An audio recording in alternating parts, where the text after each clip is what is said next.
If your internet stops working, there are a few easy things you can try to fix. First, restart your router and modem.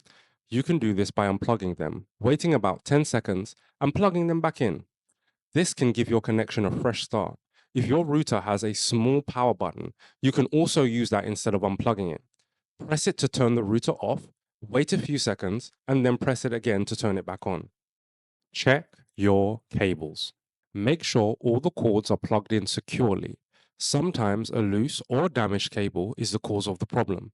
If any cables look bent, broken, or frayed, they might need to be replaced. Can't get connected? Take a look at the lights on your router. Green or blue lights usually mean everything is working fine. A blinking or red light could be a sign of an issue. You can go to your service provider's website or the manufacturer's website for further information. Is the internet so slow you might as well not be connected? If you're on Wi-Fi, try moving closer to the router. Sometimes being too far away weakens the signal, which could be why your internet isn't working.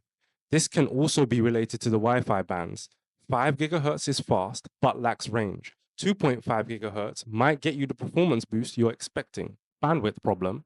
Check if there's a service outage in your area. It's common for them to send notifications when this happens to customers. However, this is not covered by emergencies.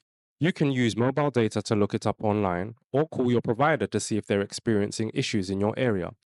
You might also be eligible for compensation depending on certain factors. Be sure to read your contract for terms and conditions. Hopefully those tips get you back online.